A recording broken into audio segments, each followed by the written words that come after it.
حضرت انس بن مالک رضی اللہ تعالی عنہ سے مروی روایت ہے جو حضور کے خادم خاص تھے،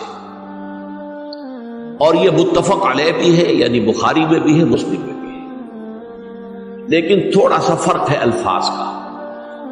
تو جو مسلم شریف کی روایت ہے اس کے الفاظ کیا ہے؟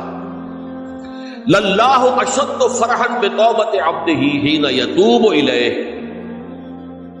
جان لو اللہ تعالی کو زیادہ خوشی ہوتی ہے اپنے کسی گناہ گار بندے کی توبہ سے جبکہ وہ توبہ کرتا ہے۔ کس سے زیادہ ہوتی ہے؟ اب اس کی ایک تمثیل دی، من احدکم، ایک ایسے شخص سے بھی زیادہ بڑھ کر خوشی ہوتی ہے، کان علی راحلتہ بارض الفرات، کہ جو بہت ہی دور دراز کے سنسان علاقے میں سفر کر رہا تھا، فانتحرفت منہ، اس کی سواری جو ہے گم ہو گئی، وعلیہا طعامہ وشرابہ، اسی پر اس کا کھانا بھی تھا اور پانی بھی تھا، اونٹنی پر سفر کر رہا تھا، اسی پر ہوتا ہے راحلہ جو ہے راستے کا سامان۔ اچانک کہیں بیٹھا ہے تھوڑی دیر کے لیے سستانے کے لیے، کہیں اونگ آ گئی اور اونٹنی صاحبہ غائب ہو گئی۔ اب آنکھ کھلی اور اس نے دیکھا، فَأَيَّسَ مِنْهَا، تلاش کر کر کے مایوس ہو گیا، کہیں اونٹنی کا سراغ۔ اب ظاہر بات ہے کسی صحرا میں یہ کیفیت، اس کا مطلب کیا ہے؟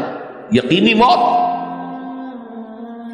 فَأَتَى شَجَرَةً فَاسْتَجَعَ فِي ظِلِّهَا وَقَدْ أَيَسَ مِنْ رَاحِلَتِهِ، تو وہ ایک درخت کے نیچے اس کے سائے میں آ کے لیٹ گیا، گویا کہ موت کی امید۔ فَبَيْنَهُمَا وَهُوَ كَذَلِكَ إِذْ هُوَ بِهَا قَائِمَةٌ عِندَهُ، اس کی کہیں دوبارہ آنکھ لگی ہے، جو کھولا تو دیکھتا ہے اونٹنی تو موجود ہے، کھڑی ہے،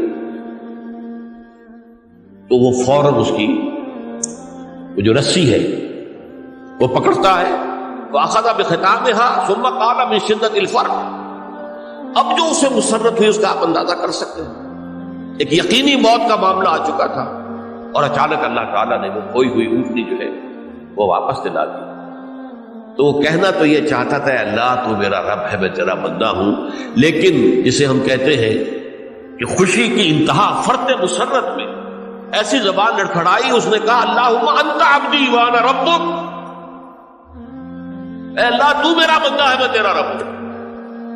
یہ کہتے ہیں یہ کیا ہے؟ فرط مسرت، جسے آپ خوشی کی انتہا، کہ جس میں انسان جو ہے اتنی بڑی خطا کر بیٹھتا ہے۔ اللہ کو اپنے کسی گناہ گار بندے کی توبہ سے اس سے بھی زیادہ خوشی ہے۔ اب ظاہر بات ہے کہ تماثیل کس لیے؟ بعض لطائف، بعض حقائق اتنے لطیف ہوتے ہیں کہ ان کو بیان نہیں کیا جا سکتا بتمام و کمال، تو مثالوں کا سہارا لیتے۔ اللہ کو کتنی خوشی ہوتی کیا سمجھیں گے؟ لہذا یہ مثال تو سمجھ میں آ گئی نا، کہ ایک لقودق صحرا میں انسان سفر کر رہا تھا، ایک ہی اونٹنی ہے، اسی پر اس کا پانی ہے، اسی پر اس کا کھانا ہے، کہیں ٹھہرا ہے تھوڑی دیر کے لیے، اونٹنی غائب ہو گئی، اور اس کے بعد تلاش کر کے شمال مغرب جنوب ہر طرح دیکھ لیا، آپ نے کہیں اونٹنی کا سراغ نہیں۔ اب موت کے انتظار میں لیٹ گیا کہ اچانک دیکھتا ہے کہ اونٹنی موجود، تو وہ اس شدت فرح میں یہ کہہ بیٹھتا ہے اللہم انت رب انت عبدی وانا ربک انا للہ و انا الیہ راجعون۔ اب دیکھیے ایک حدیث وہ آ رہی ہے، اور اس کو یوں سمجھیے، اللہ تعالیٰ نے جو انسان پیدا کیے ہیں ان کے مزاج مختلف ہیں۔ ان میں کچھ لوگ ہوتے ہیں جو قوی ہوتے ہیں ارادے کے، جو فیصلہ کر لیا ڈٹ گئے۔ کچھ لوگوں میں وہ قوت ارادی اتنی مضبوط نہیں ہوتی، وہ ادھر ادھر سوچتے رہتے ہیں۔ کچھ لوگ جسمانی طور پر بہت توانا ہوتے ہیں، کچھ لوگ جسمانی طور پر پیدائشی طور پر کمزور ہوتے ہیں۔ تو اگر کوئی قوت ارادی کمزور رکھنے والا شخص ہے، وہ بھی تو اللہ کی تخلیق ہے، اللہ کا بندہ ہے، خطاؤں کا ظہور ہو جاتا ہے، توبہ کرتا ہے، پھر کچھ عرصے کے بعد پھر خطا کا ظہور ہو جاتا ہے، پھر توبہ کرتا ہے، تو ہم تو یہ سمجھیں گے کہ ایک حد کے بعد پھر اس کی توبہ قبول نہیں ہونی چاہیے۔ لیکن حدیث سنیے، وعن ابی ہریرہ رضی اللہ تعالی عنہ قال قال رسول اللہ صلی اللہ علیہ وسلم ان عبدا اذنب ذنبا، یقیناً ایک بندہ جو ہے وہ ایک گناہ کرتا ہے، فقال، پھر وہ کہتا ہے رب، اے میرے پروردگار، اذنبت فاغفر، مجھ سے گناہ ہو گیا ہے، مجھے معاف کرنا۔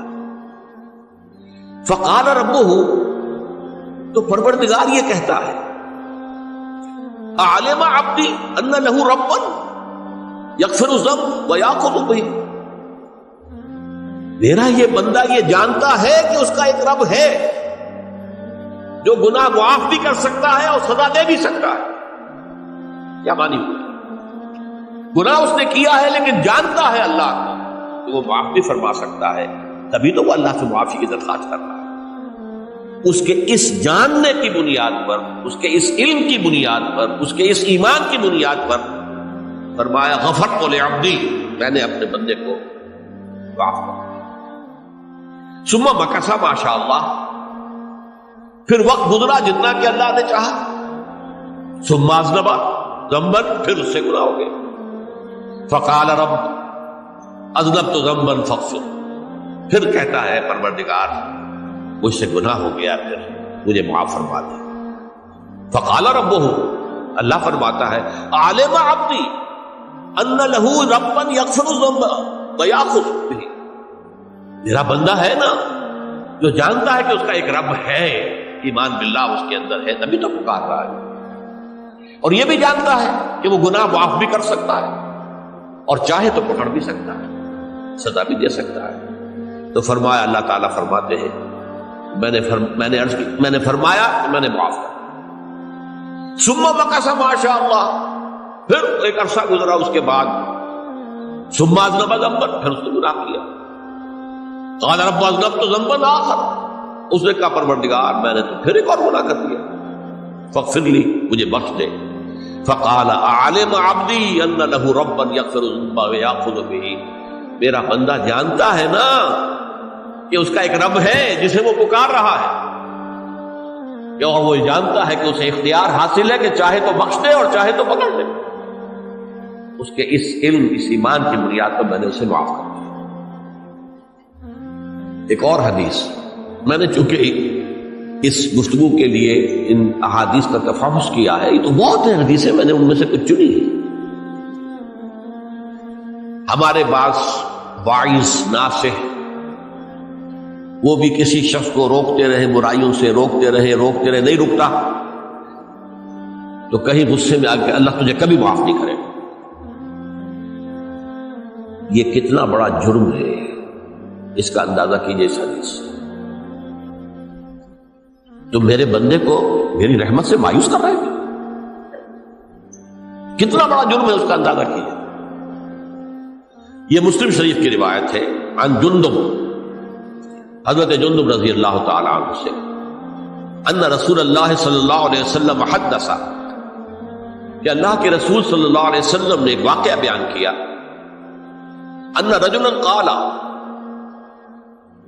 کہ ایک شخص نے یہ کہا، واللہ لا یغفر اللہ لفلان، کہ خدا کی قسم اللہ تعالیٰ فلاں شخص کو کبھی معاف نہیں کرے گا۔